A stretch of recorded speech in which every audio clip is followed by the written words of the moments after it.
दोस्तों, एक कुत्ते ने यमराज को सुनाई मनुष्य जीवन की कड़वी सच्चाई सुनकर आप भी चौंक जाएंगे। इस प्राचीन कथा में हम आपको बताएंगे कि कैसे एक कुत्ता यमलोक पहुंच जाता है और यमराज से शर्त लगाता है और यमराज उस शर्त में कुत्ते से हार जाते हैं और फिर यमलोक के सारे नियम बदलने पड़ते हैं। इस कथा में हम जानेंगे भगवान विष्णु ने यमराज को मनुष्य जीवन के संबंध में कौन सा महत्वपूर्ण ज्ञान दिया है। तो चलिए दोस्तों, आपका समय बर्बाद ना करके कथा को शुरुआत करते हैं। दोस्तों, प्राचीन काल में मध्य देश में एक अत्यंत शोभायमान नगरी थी। उस नगरी में एक धनवान सेठ रहता था। वह उस सेठ के पास एक लाल रंग का कुत्ता होता है। वह सेठ बहुत लालची और कपटी स्वभाव का होता है, किंतु वह भगवान विष्णु का परम भक्त होता है। वह हमेशा अपने इष्टदेव भगवान विष्णु की पूजा आराधना करता रहता था। फिर एक दिन उस सेठ की भक्ति से प्रसन्न होकर भगवान विष्णु उससे मिलने के लिए पधार हैं और उसे दर्शन देते हैं और कहते हैं, हे वत्स, मैं तुम्हारी भक्ति से अत्यधिक प्रसन्न हूँ। मांगो, तुम्हें जो भी वर चाहिए, तुम्हारी जो भी इच्छा और मनोकामना है, मैं अवश्य पूर्ण करूँगा। वह सेठ भगवान विष्णु से कहता है, हे प्रभु, मैं आपके दर्शन करके धन्य हुआ। प्रभु, मुझे कुछ नहीं चाहिए, मेरे पास आपका दिया हुआ सब कुछ है। फिर वह सेठ एक सादा कागज निकालता है और भगवान विष्णु से कहता है, हे प्रभु, आप इस कागज पर अपने दस्तखत कर दीजिए ताकि मैं दुनिया के लोगों को भगवान के होने का सबूत दिखा सकूं। आजकल दुनिया में कोई यह मानना ही नहीं चाहता है कि भगवान है। फिर भगवान ने कहा, ठीक है वत्स, लाओ, मैं तुम्हारे कागज पर दस्तखत कर देता हूँ। इतना कहकर भगवान विष्णु उस सेठ के कागज पर दस्तखत कर देते हैं और अंतर ध्यान हो जाते हैं। फिर वह सेठ उस कागज को हमेशा अपनी जेब में ही डालकर रखता था ताकि वह दूसरों को भगवान के होने का सबूत दिखा सके। फिर कुछ दिनों बाद उस सेठ का वह कुत्ता मर जाता है, जिससे वह सेठ बहुत ही दुखी हो जाता है। सेठ का कुत्ता मृत्यु के बाद यमलोक में जाने लगता है। फिर यमलोक पहुंचने के बाद वह कुत्ता यमराज के सामने आकर खड़ा हो जाता है। यमराज उस कुत्ते का लेखा जोखा निकालते हैं और कहते हैं, हे श्वान, तुमने तो पशु का जन्म पाकर भी कोई पाप नहीं किया है। तुमने हमेशा अपने मालिक के साथ वफादारी की है, कभी किसी पशु पक्षी आदि प्राणियों को कष्ट नहीं दिया है।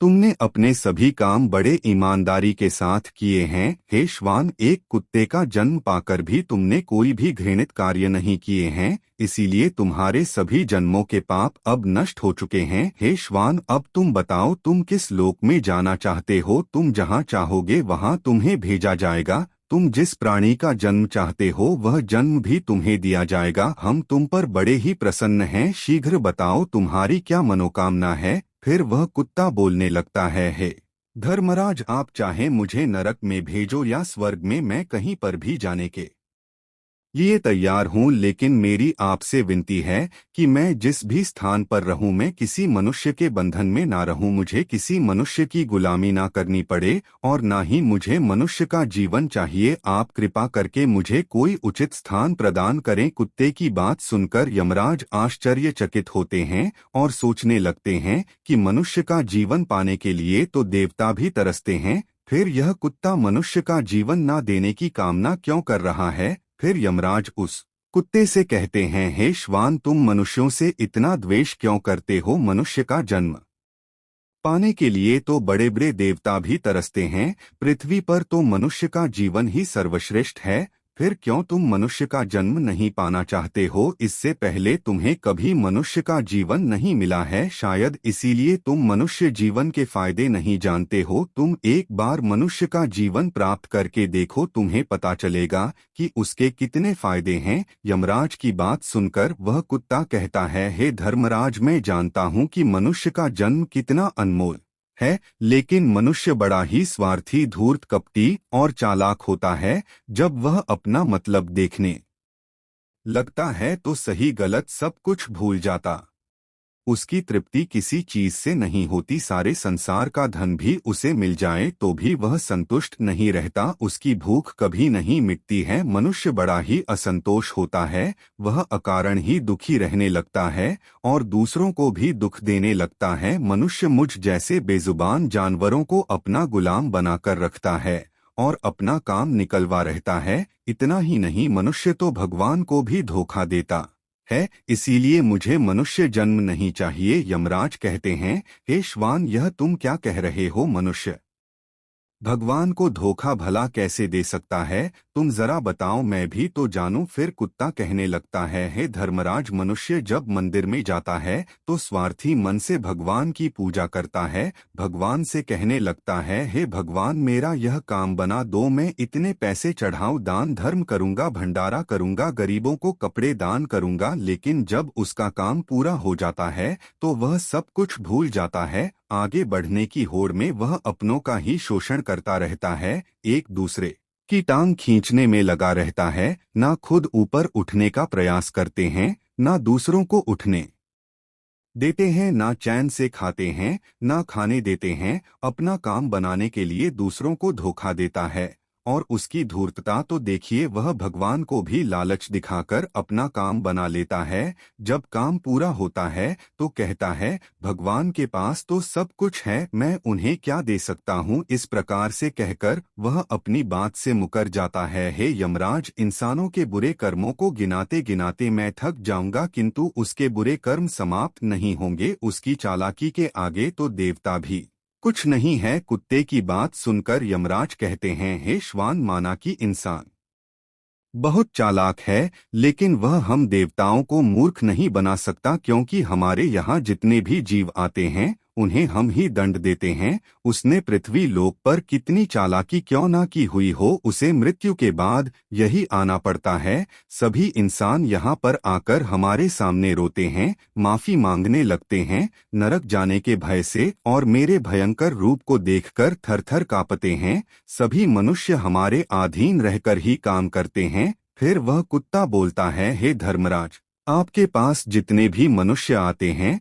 वे सब मरे हुए होते हैं। आपका पाला किसी जीवित इंसान से नहीं पड़ा है। यदि आप किसी जीवित मनुष्य को यमलोक लेकर आओगे तब आपको पता चल जाएगा कि जीवित इंसान कितना खतरनाक होता है। उस कुत्ते की बात सुनकर यमराज को आश्चर्य हुआ और गुस्सा भी आ गया। वे सोचने लगे, यह तो हमारे यहाँ पर आकर हमारा ही अपमान कर रहा है। इस तुच्छ कुत्ते को दिखाना होगा हमारे सामने कोई इंसान कुछ भी नहीं है। इंसानों की चालाकी हमारे सामने नहीं चल सकती। इस बात को साबित करने के लिए यमराज अपने दूतों को बुलाते हैं और कहते हैं, हे दूतों, जाओ और इस कुत्ते के मालिक को जीवित ही उठाकर यमलोक लेकर आ जाओ। हम भी देखते हैं कि जीवित इंसान हमारे सामने क्या चालाकी करता है। अगर यह कुत्ता गलत साबित होता है तो इसे अनेक वर्षों तक नरक में डाला जाएगा। उस कुत्ते को पूरा यकीन था कि एक अकेला जीवित मनुष्य स्वर्ग लोक में खलबली मचा देगा। फिर यम के दूत धरती लोक पर जाते हैं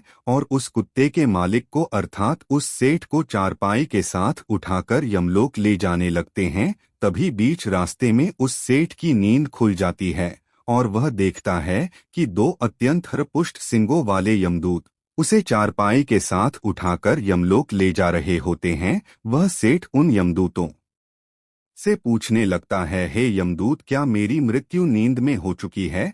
तब यमदूत कहने लगते हैं, नहीं मनुष्य, तुम अभी जीवित ही हो। फिर वह सेठ कहता है, फिर आप दोनों मुझे कहाँ ले जा रहे? मैंने कौन सा पाप किया है? यम के दूत उस सेठ को सारी कहानी बता देते हैं और कहते हैं, तुम्हारे कुत्ते ने यमराज से कहा है कि जीवित मनुष्य बहुत चालाक होता है, इसीलिए इस बात का परीक्षण करने के लिए यमराज ने आपको जीवित ही यमलोक लाने के लिए कहा है। उस सेठ को पूरी बात समझ में आती है और वह कुछ देर तक सोचने लगता है और फिर तुरंत उसकी जेब में रखा हुआ वह कागज निकालता है जिस पर भगवान विष्णु ने दस्तखत किए हुए होते हैं। वह उस कागज पर कुछ लिख देता है और फिर से कागज को अपनी जेब में रख लेता है। यमदूत उस सेठ को लेकर यमराज के दरबार में उपस्थित हो जाते हैं। उस सेठ को देखते ही यमराज जोर जोर से हंसने लगते हैं और सोचने लगते हैं, यह तुच्छ मनुष्य भला मेरा क्या बिगाड़ पाएगा। फिर वह सेठ जाकर यमराज के सामने खड़ा हो जाता है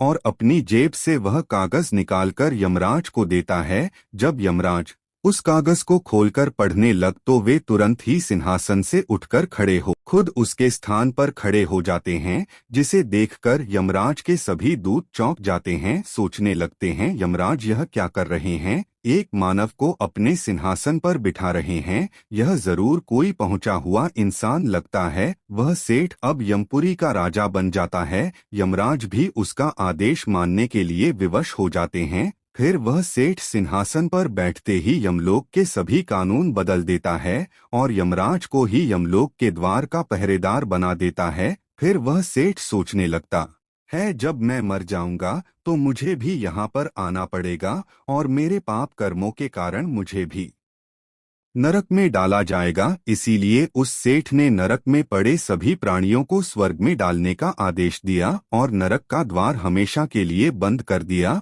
और फिर सभी यमदूतों को आदेश दिया कि आज के बाद किसी भी प्रा को नरक में नहीं डाला जाएगा, सभी प्राणियों को स्वर्ग में ही भेजा जाए। सेठ के इस आदेश को सुनकर स्वर्ग लोक में खलबली मच गई। सभी देवता हैरान हो गए, लेकिन वे कर भी क्या सकते थे। आदेश यमलोक के राजा ने दिया था, इसीलिए चुपचाप सभी उसका पालन करने लगे। स्वर्ग लोक का संतुलन पूरी तरह से बिगड़ गया। धीरे धीरे स्वर्ग लोक में जीवों की भीड़ बढ़ने लगी, जिनकी सेवा करके स्वर्ग लोक के कर्मचारी और अप्सराएं परेशान होने लगे और सोचने लगे, इतने सारे जीवों की सेवा कैसे कर पाएंगे। उधर वह कुत्ता सोचने लगा, यमराज को जीवित मनुष्य को यमलोक में लाना कितना महंगा पड़ गया। सेठ जी ने सब कुछ बदल दिया है, आखिर ऐसा कैसे हुआ। फिर वह कुत्ता अपने सेठ के पास गया और पूछने लगा, सेठ जी आपने यह सब कैसे किया। अब तो आप यमलोक के राजा बन गए हैं, अब मैं सारे जीवन आपका दास बनकर रहूंगा। कृपया आप मुझे बताइए कि आपने यह सब कैसे किया। तब उस सेठ ने धीरे से उस कुत्ते के कान में कहा, जब मुझे पता चला कि मुझे जीवित ही यमलोक ले जाया जा रहा है तो मैंने भगवान विष्णु के दस्तखत किए हुए कागज पर यह लिख दिया कि जिस जीवित मनुष्य को यमराज यमलोक बुला रहे हैं उसे यमलोक का राजा बना दिया जाए, यही मेरा आदेश है। उस कागज पर भगवान विष्णु के दस्तखत देखकर यमराज को लगा कि यह भगवान विष्णु का ही आदेश है, तो उन्होंने बिना विचार की यही मुझे यमलोक का राजा बना दिया। सेठ की बात सुनकर वह कुत्ता बहुत खुश हुआ और सोचने लगा, इंसानी दिमाग चाहे जहां भी रहे खुरापात तो करेगा ही। इधर यमलोक का ऐसा हाल देखकर सभी देवता भगवान विष्णु से मिलने के लिए वैकुंठ चले गए और उन्हें सारी बात बता दी। देवताओं की सहायता करने के लिए भगवान विष्णु तुरंत ही यमपुरी में आ गए तो उन्होंने देखा कि यमराज यमलोक के द्वार पर पहरा दे रहे हैं। फिर यमराज के सिंहासन पर कौन बैठा है। भगवान विष्णु को देखते ही यमराज उनसे प्रार्थना करने लगे और कहने लगे, हे प्रभु आपकी यह लीला बड़ी ही विची है। धरती के एक साधारण मनुष्य को आपने यमलोक का राजा बना दिया और मुझे पहरेदार। भगवान विष्णु यमराज से कहते हैं, हे धर्मराज यह मैंने नहीं किया है, यह तो मनुष्य के चालक दिमाग का कमाल है। यदि तुम जीवित मनुष्य को यमलोक लेकर आओगे तो यही होगा, इसीलिए मैंने मृत्यु के बाद ही मनुष्य को यमलोक लाने का आदेश दिया था, ताकि मनुष्य के सभी दोष और स्वभाव शरीर के साथ नष्ट हो जाए और केवल उसकी आत्मा ही यमलोक में प्रस्थान करें। किंतु आप तो एक जीते जागते मनुष्य को ही यमलोक उठाकर लेकर आए। यमराज से इतना कहकर भगवान विष्णु आगे बढ़े। फिर जब उस सेठ ने भगवान विष्णु को आते हुए देखा तो वह तुरंत यमराज के सिंहासन से उठकर खड़ा हो गया और बोलने लगा, हे प्रभु मुझे क्षमा करो, मैंने अपने कुत्ते को नरक में जाने से बचाने के लिए और मनुष्य की बुद्धि का बल दिखाने के लिए ही ऐसा किया। मैं आपके द्वारा दिए गए वरदान का दुरुपयोग नहीं करना चाहता था। हे प्रभु मैं आपके दर्शन करके धन्य हो गया, अब मुझे किसी चीज की अभिलाषा नहीं है। फिर भगवान विष्णु मुस्कुराए और उन्होंने उस सेठ को क्षमा कर दिया। फिर वह सेठ धरती लोक पर लौट गया। भगवान विष्णु ने भी यमराज को फिर से यमलोक की गद्दी पर बिठा दिया और वे भी वैकुंठ लोक लौट गए। यमराज फिर से अपने सिंहासन पर बैठ गए। तब वह कुत्ता यमराज से कहने लगा, हे धर्मराज, देखिए आपने जीवित मनुष्य की चालाकी, एक जीवित मनुष्य क्या क्या कर सकता है। इसीलिए मैं मनुष्य नहीं बनना चाहता। मनुष्य जब स्वार्थी बन जाता है तो वह अंधा हो जाता है, उसे दोस्त परिवार दिखना बंद हो जाते हैं। लालच में वह धर्म को भी भुला देता है और अनिष्ट कार्य करने लगता है। जब तक वह शास्त्र अनुसार कर्म करता है तभी तक सुखी रहता है, और जब धर्म से विमुख हो जाता है तो क्लेश और बीमारियां उसे घेर लेती है और उसका पतन हो जाता है। फिर यमराज उस कुत्ते को क्षमा कर देते हैं, उसे स्वर्ग में भेज देते हैं और यमलोक के बदले हुए कानूनों को फिर से सही कर देते हैं। तो दोस्तों, इस प्रकार से एक कुत्ते ने यमराज को मनुष्य के जीवन की सच्चाई बताई है। यह कथा आपको कैसी लगी कमेंट करके जरूर बताएं। अगर यह जानकारी अच्छी लगी तो वीडियो को लाइक जरूर करें और कमेंट में जय श्री कृष्ण जरूर लिखें। साथ ही चैनल को सब्सक्राइब करें। मिलते हैं अगली वीडियो में। आप सभी का धन्यवाद।